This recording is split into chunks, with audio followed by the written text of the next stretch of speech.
OSU lost its first game of the season, falling just a Hail Mary short of upsetting number 1 Texas, but the show must go on for the Cowboys.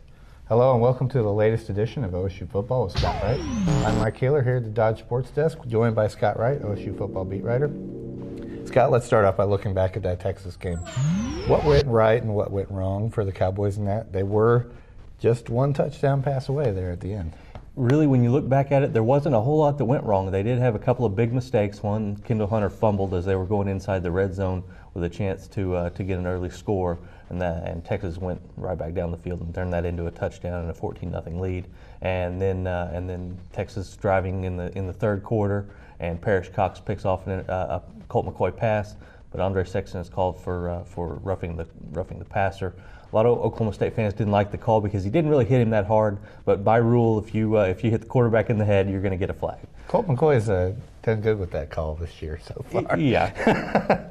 What about some of the highlights? What did you see that has really been good for them this year against number 1 Texas?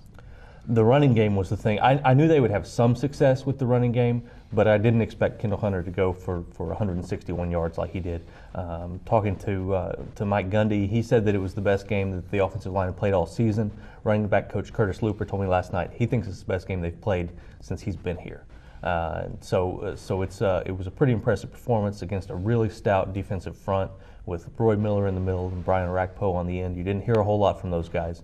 They did give Zach Robinson some trouble, made him scramble out of the pocket some, but in the running game, Oklahoma State played really well. Well, let's talk about this week a little bit. Any worry about a trap game? We kind of talked about that during Baylor week 2, but that didn't pan out.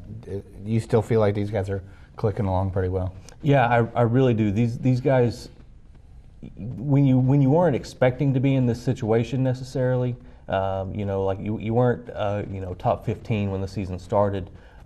You didn't expect things to go this well so fast. It's pretty easy. It's easier to stay focused on a game like this because that's why I didn't really think there was any concern about Baylor, because they weren't expected to beat Missouri. They went out there and did it, and were still a team that 3 weeks earlier hadn't even been in the polls. So they haven't forgotten where they started this season. So that's kept them really grounded, I think, at this point. And Iowa State, I think, is the worst team in the Big 12 right now.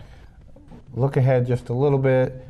November, with as good as the Big 12 South is now, it seems like there's big games all the time. Yeah. But the Texas Tech game is going to be big, and if they can pull that off, then the Bedlam game is just going to be humongous. Just talk a little bit about that. Yeah, I mean, it's going to get really crazy. Obviously, ESPN Game Day has been at 3 Texas games now in the last 4 weeks, and the one they weren't at was the number 1 team against the number 6 team last week with Oklahoma State. So you could have made an argument for them to just camp out in Texas and hang around at Big 12 South games. Mm-hmm. They're in Lubbock this weekend for that Texas and Texas Tech game. Oklahoma State will be out there next week for another big game.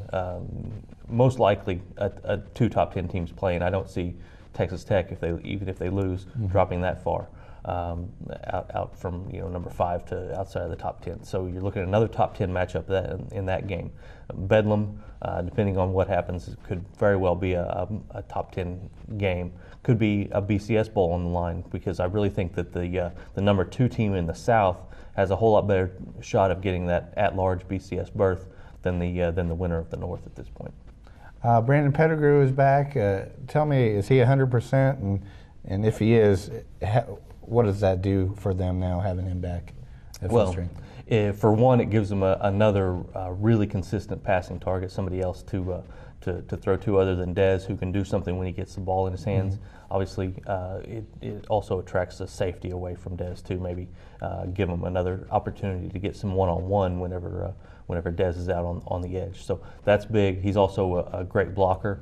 That's a really important thing for them in this offense too. So he's really the best player on this team as far as NFL potential, I think. So, getting him back on the field is huge.